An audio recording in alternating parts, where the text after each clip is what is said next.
8 मई 1945 world war 2 का समय।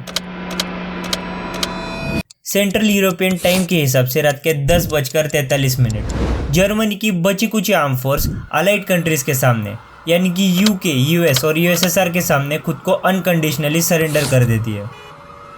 5 जून 1945 में बर्लिन डिक्लेरेशन के तहत ऑफिशियली कंफर्म हो जाता है कि अलाइड कंट्रीज ने मिलकर नाजी जर्मनी को हरा दिया है। इसके बाद जर्मनी को कैसे 4 टुकड़ों में डिवाइड किया जाता है और कैसे आम जर्मनी के लोग मिलकर अपने देश को वापस रीयूनिफाई करते हैं, इसकी काफी इंटरेस्टिंग कहानी है। तो वीडियो आखिर तक जरूर देखना और अपने दोस्तों के साथ भी शेयर करना।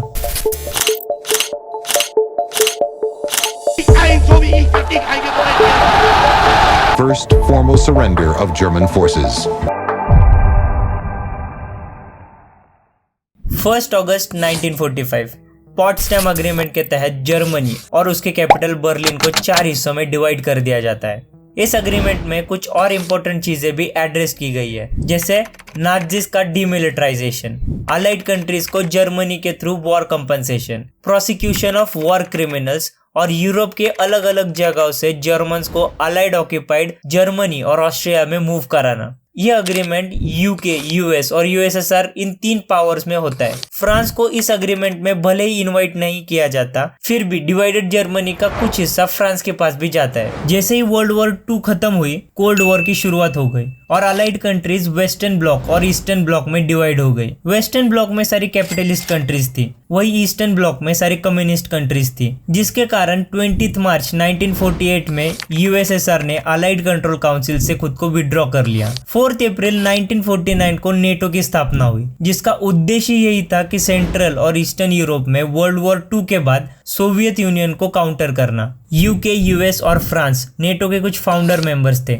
इसीलिए एक नया जर्मन स्टेट बनाना पॉसिबल हो पाया और इसी से 29 मई 1949 को federal Republic of Germany AKA western Germany देश बना। जल्दी सोवियत यूनियन ने भी 7 अक्टूबर 1947 में German democratic Republic AKA east Germany ये नया स्टेट घोषित कर दिया। 1955 आते आते दोनों देश अपनी अपनी सोवेरेनिटी हासिल कर लेते हैं। कोल्ड वॉर के दौरान वेस्टर्न ब्लॉक और ईस्टर्न ब्लॉक में एक पॉलिटिकल बॉर्डर बन जाती है, जिसे फेमसली आयरन कर्टन कहा जाता है। ये लाइन वेस्ट और ईस्ट जर्मनी के बॉर्डर से भी गुजरती है। आगे चलकर जब जर्मनी रीयूनिफाई होता है, तब ये आयरन कर्टन टूट गया ऐसा माना जाता है।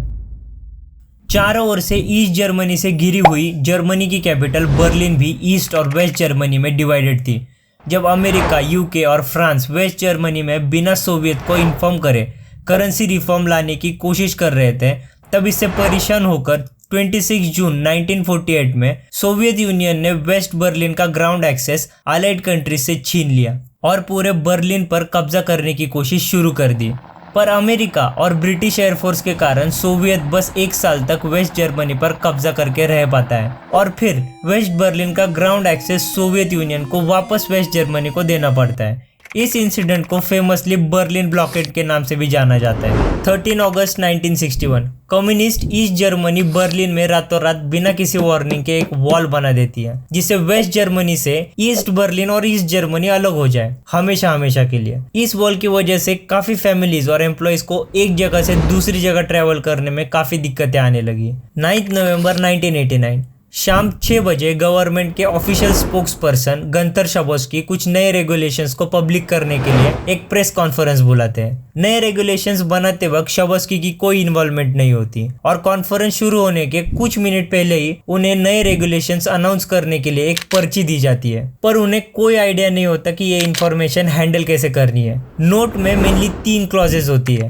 ईस्ट जर्मनी के नागरिक फॉरेन जाने के लिए अप्लाई कर सकते हैं प्रीवियस रिक्वायरमेंट्स को बिना मीट किए। सेकंड, बॉर्डर क्रॉसिंग में परमानेंट इमिग्रेशन अलाउ कर दिया जाएगा और थर्ड, बॉर्डर क्रॉसिंग क्लॉज में ईस्ट और वेस्ट बर्लिन भी इंक्लूडेड है। कॉन्फ्रेंस में मौजूद एक रिपोर्टर शाबोस्की को पूछता है कि ये रेगुलेशंस कब से लागू की जाएंगी। कंफ्यूज शाबोस्की कुछ देर हेजिटेट करते हैं और बोलते हैं, जितना मुझे पता है ये रेगुलेशंस विदाउट डिले इमीडिएटली लागू कर दिए जाएंगे। ये सेंटेंस वो टोटल अजम्पशन में बोल देते हैं। रिपोर्टर वापस कंफर्म करने के लिए पूछता है, क्या ये वेस्ट जर्मनी को भी लागू होगा? शाबोस्की उसी वक्त 3rd क्लॉज पढ़ते हैं, जो इस बात को कंफर्म कर देता है। Private travel outside the country can now be applied for without prerequisites, conditions or family relationships. Permits will be issued on short notice.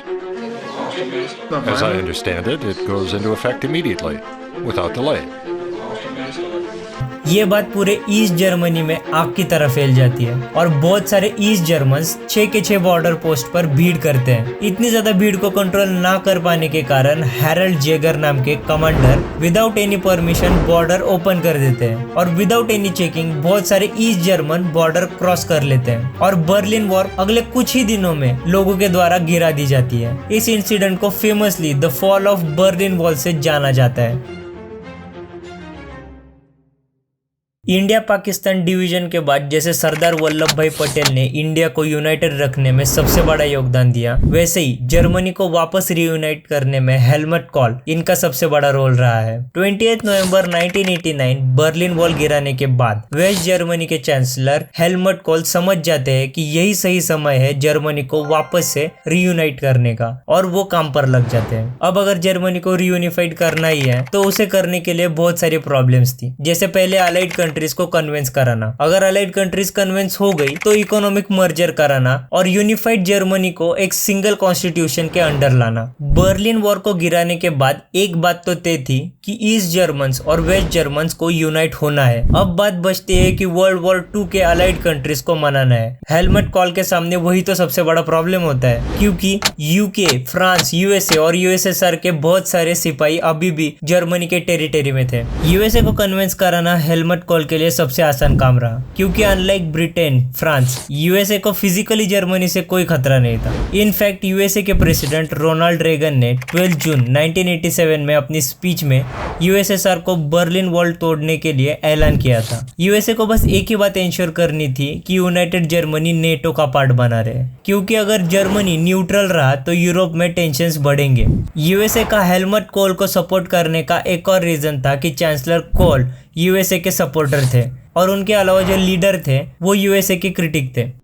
United kingdom की प्राइम मिनिस्टर मार्गरेट टैचर जर्मनी रियूनिफिकेशन के टोटल खिलाफ थी। उनको डर था कि बैड जर्मन्स वापस Germany में बढ़ने लगेंगे। हालांकि ब्रिटिश पब्लिक ओपिनियन और ब्रिटिश पार्लियामेंट के लोगों से उनको ये स्टैंड्स के लिए बहुत कम सपोर्ट मिला और रियूनिफिकेशन के तरफ ज्यादा सपोर्ट गया। दूर का सोचने वाला यूएसए नेटो की वजह से जर्मनी को यूएसएसआर के खिलाफ यूज करने की सोच रहा था, जिससे खुद फ्रांस भी अग्री था और इन्हीं रीजंस की वजह से टैचर को भी पोजीशन बदलनी पड़ी और 5 इयर्स ट्रांजिशन से जर्मनी को रीयूनाइट करने की बातें वो करने लगी। प्राइम मिनिस्टर टैचर की तरह ही फ्रांस के प्रेसिडेंट फ्रांसवा मित्रान भी रीयूनिफिकेशन के खिलाफ थे, बट पब्लिक सेंटिमेंट्स को देखकर उन्हें ये पता था कि कितना भी ट्राई कर लो रीयूनिफिकेशन तो होकर ही रहेगा। तो मित्रान होपफुल थे कि यूनाइटेड जर्मन करेंसी और जर्मनी का यूरोपियन इंस्टीट्यूट का हिस्सा होना फ्रांस को इकोनॉमिकली फायदा ही देगा और ऊपर से यूएसए से फ्रांस इन्फ्लुएंस था तो फ्रांस की भी मंजूरी मिल गई। अब बस ईस्ट जर्मनी पर जिसका कब्जा था उस यूएसएसआर को मनाना बाकी था। According to the Horst Teltschik, Helmut Kohl के foreign adviser, Germany 100 billion Deutsche mark USSR को देने के लिए भी रेडी था, पर फॉर्चुनेटली यूएसएसआर ने इतने बड़े प्राइस की डिमांड नहीं की। यूएसएसआर ने जर्मनी को नेटो या यूरोपियन यूनियन ज्वाइन करने से भी नहीं रोका, पर यूएसएसआर के साथ नेटो अग्रीमेंट के वक्त जर्मनी नेटो का एक आम सदस्य बनेगा। ईस्ट जर्मनी की टेरिटरी नेटो ट्रूप्स या फिर न्यूक्लियर वेपन्स नहीं रख सकती और जर्मनी को पोलैंड के साथ बॉर्डर में ऑर्डर नाइसे लाइन को एज अ बॉर्डर एक्सेप्ट करना होगा, ये डिसाइड हुआ। इतना ही नहीं, जर्मनी को यूएसएसआर को 55 बिलियन डॉइचे मार्क देने पड़े ताकि जर्मनी को यूएसएसआर अपोज ना करे। रीयूनिफिकेशन के बाद भी कुछ मेजर प्रॉब्लम से जर्मनी को डील करना था, जैसे कि इस देश की ऑफिशियल करेंसी क्या होगी और कॉन्स्टिट्यूशन क्या होगा।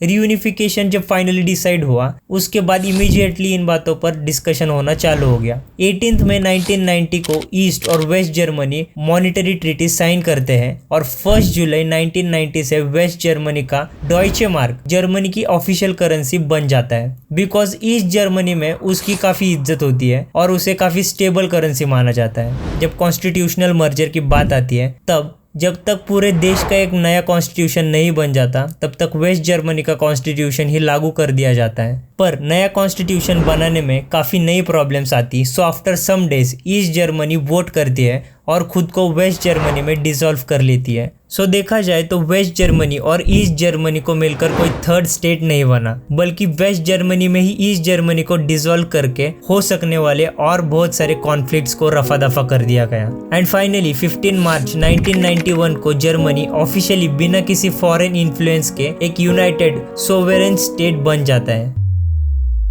शायद वेस्टर्न कंट्रीज की आदत ही थी, जब भी किसी देश को अलग करो उसे ईस्ट और वेस्ट में डिवाइड कर दो। आपको क्या लगता है दोस्तों, कमेंट्स में जरूर बताना, और ये भी बताना कि अगली वीडियो किस टॉपिक पर बनाऊं। अगर आपको मेरा काम पसंद आता है तो अभी के अभी लाइक शेयर सब्सक्राइब करके मुझे और यूट्यूब एल्गोरिदम दोनों को खुश कर दो।